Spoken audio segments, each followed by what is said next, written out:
Wikipedia, the one most reliable source of information on the internet, being so reliable that your teachers all swear that you must use it in every single assignment, and there is nothing ever wrong with it.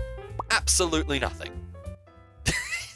Okay, Wikipedia is the most used source for people on the internet generally, with articles ranging from the assassination of John F. Kennedy to the attempted gay bomb of the US military. If you want to know anything, Wikipedia probably has an answer for you. ¿Quieres? Even providing all of its sources at the bottom so you can continue researching on your own. But there is one article on Wikipedia that is more interesting than the rest. From articles detailing orgies to spread awareness about rainforests, to the art museum that the Nazis made entirely of artworks from undesirables, articles about deer penises, to 2 girls 1 cup. It is a very weird Wikipedia list. Unusual, you might say, because this is Wikipedia's unusual articles list. If you have ever wondered where people or YouTubers found really funny or stupid articles on Wikipedia, it was probably from this list. It is an absolutely gigantic list of all sorts of things, with items from individual countries, art, science, technology, and more. And not any article can end up here. Sure, things like yellow cake are quite weird, but Wikipedia actually has a strong list of requirements needed to enter this most prestigious list. Some rules are, the article is something a reasonable person would not expect to find in a standard encyclopedia. The subject is also well documented for unexpected notoriety or an unplanned cult following at extreme levels, such as humble mention or All your days are belong to us. And the subject might be found amusing, though serious. So I want to look through some of the most amusing articles I found while perusing this most interesting list. Jacob's Ladder. Have you ever wanted to push someone downstairs? Well, good news, because St. Helena has the perfect one for you. Just one nudge and they'll be climbing the real Jacob's Ladder very soon. This staircase from Howell is located in Jamestown, St. Helena, with a vertical distance of 180 meters with an incline of 50 degrees, with a maximum incline of 87 degrees. The stairs were made by the St. Helena Railway Company in 1829, with it initially being a method to carry cargo from Jamestown up to the fort. In 1871, they had to remove the cargo cars due to termite damage, leaving this terrifying staircase behind. Going down can be much quicker for those who are prepared to risk the world's longest banister slide. During the island's Festival of Running, people race up to the top as fast as they can in individual time trials. Here is an interview from May 1982 which features a visitor challenging the island to a race up the ladder, stating that his crew from his boat had already achieved a time of 7.5 minutes. You are Mr. I'm York Kun. I'm off the boat Ivalani, American guy. And I understand you want to run a little competition here. That's right, yeah. We'd like to challenge the locals of running up the Jacob's Ladder. Have you been up Jacob's Ladder though? We've been up Jacob's Ladder, yes. We've done it in 7.5 minutes. We heard through some locals that the record was 10 minutes, and we're going to challenge them and see if we can beat them. Why do you want to do this? You're some sort of athlete or something? Well, we have one super athlete on the boat, and our skipper and the rest of the crew, we just want to get fit and really get going and get some laughter and real life into this bunch on the island. What will we get out of it? What will you get out of it? Or what will the winner get out of it? Well, we can organise a prize, I suppose. Everybody throws in a bit of pence, kitty, or it's just a challenge otherwise if there's no prize. Yeah. In other words, what you want to do is probably get your name or the winner's name in the Guinness Book of Records? That might be a good idea, yes. That might be a good idea. If not, in the newspaper on the island. Keep a track of all the, make a little book, 1976 and so on, all the winners and that. So what time then should we meet? Well, I think 5:30 on Friday afternoon. Right, so now the record stands at 10 minutes and you'll beat us, right? It stands at 7.5 minutes, and we'll beat you, yes. As of November 2024, the fastest time up the ladder was 4 minutes, 40 seconds, and 75 milliseconds by James Appleton. The Eggplant Run. Anybody who is familiar with Spelunky, and specifically Spelunky HD, is probably aware of the Eggplant Run. The Eggplant Run is a semi-joke speedrun of Spelunky where you must carry an eggplant from the very beginning of the game and throw it at the final boss's face. When the game was released on the Xbox Arcade, people wondered what could possibly be the purpose of such a weird item. It wasn't until the PC release in August of 2013 that people looked in the game files and found that the boss, King Yama, had a specific sprite called his eggplant face. YouTuber ChainDead then showed what this would look like in the game. This particular speedrun isn't very hard if you're playing multiplayer, where one player can carry the eggplant and everyone else can play the game. The real trouble started when people started doing single-player eggplant runs. Because firstly, you need to spawn in with both a mystery box and one of Kali's sacrificial altars in the same room. Then, you need to progress through the game doing certain actions to allow you to access Hell, where King Yama is. But soon, players encountered a problem. You see this? This is the Moai. One of the actions the players needed to do was to die, so they could respawn inside of the Moai. And this Moai, however, is indestructible. You have to die to get past it, and when you die, you lose whatever you're carrying, which is the eggplant, so you would lose the run. However, in late September, streamers Bartify and Bisnap, I butchered the hell out of those names, found out a glitch that destroyed the blocks of the Moai, allowing them to enter it without having to die. In order to do this glitch, one must destroy 2 of Kali's altars, with this giving you a chain and ball. And by dropping this chain and ball on the Moai's bricks, they break, allowing one to pass through. The chain and ball do significantly slow you down, and they are a pain in the ass, but they are the only way to get through this part. Another problem was that you had to carry this scepter through levels 4-1 and 4-2 to reach Yama. But since you can only carry one thing at a time, you had to use NPCs to carry the scepter. You can't fight, have to get lucky on your seed to get both a mystery box and an altar, have to rely on NPCs for the run and not destroying it by killing themselves, and you have to get a chain and ball which slows you down a lot. But, funnily enough, it only took a few months for them to actually complete the run, because on November 10th, 2013, Bananasaurus Rex became the first person to complete this run with a time of 76 minutes and 41 seconds. Oh my god! John G. Trump. We all know about Donald Trump, President of the USA, best friends with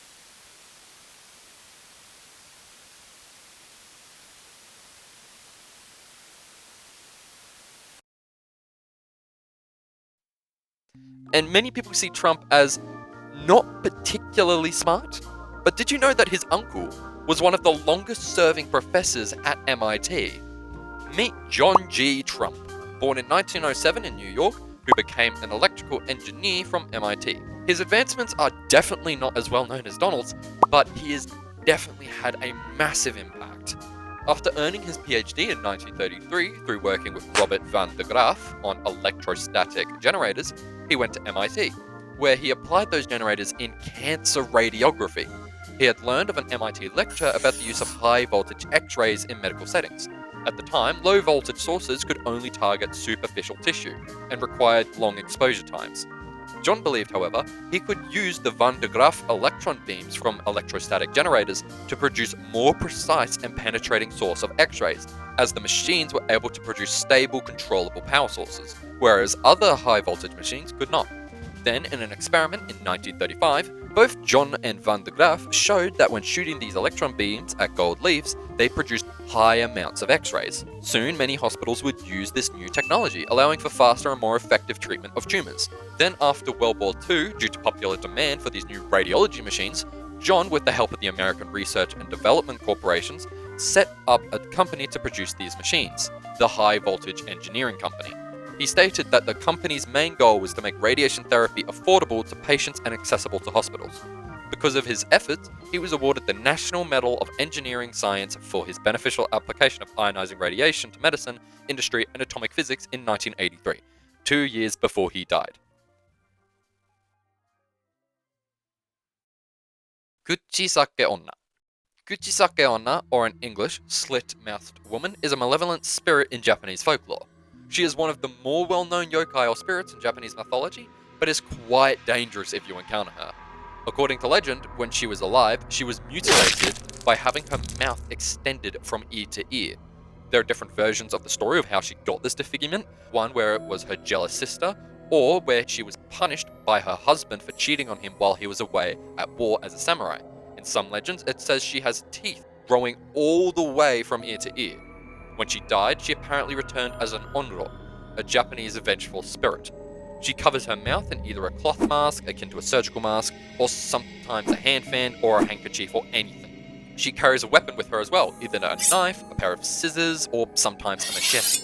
She generally only attacks those alone at night in urban areas and will approach you asking, "Watashi kirei?" or "Am I pretty?"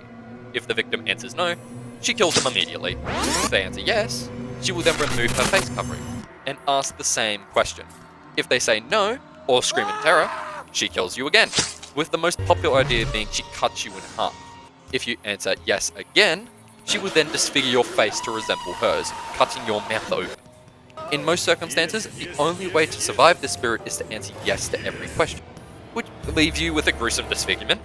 But some stories provide ways to survive her. In some stories, she will just leave you alone if you answer yes twice. In other stories, you can say that you are running late for something, and the ghost will let you pass and apologize for slowing you down. There's other ones where you say "pomade" 3 times in order to make her disappear. There are many ways to survive, but in most stories, all you can really do is answer her questions. You probably recognize this spirit actually from anime, most recently in JJK and in the Dan manga. It is believed that this legend originated in Gifu Prefecture in 1978, with its earliest publication being in 1979 in the Gifu Prefecture newspaper, Gifu Nichinichi Shunbun. So if you are walking by yourself after a night drinking in Gifu, please be careful. The list of sexually active popes. The Pope, the one person who is meant to be completely celibate and remain so for his entire life. But some can't resist the temptation. Some of the popes in history on this list were sexually active or married before they became popes, while others were sexually active during their papacy. So let's have a look at some of these not so celibate popes. Pope John 17.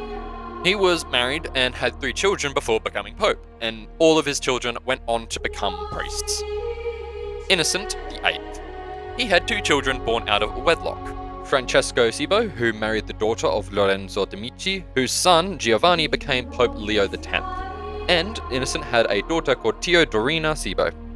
Clement VII. Had a sexual relationship with a slave or servant girl before papacy, possibly Simonetta da Clovecchio. Butchered that to please don't kill me, Italians. Maybe had 1 child out of wedlock, Alessandro da Medici, who became the Duke of Florence. Paul III had 4 children, 3 boys, 1 daughter. These children had been born after he had entered the clergy, and he held off ordination in order to continue his lifestyle of having kids and, sex. And finally, probably the most infamous case of a sexually active pope, John XII. He definitely should not have been pope. He apparently had a collection of women and was accused of adultery and incest during his reign as pope. The main story about how he died was that he was defenestrated after being caught bedding a man's wife. Please give this list a try, it's really funny.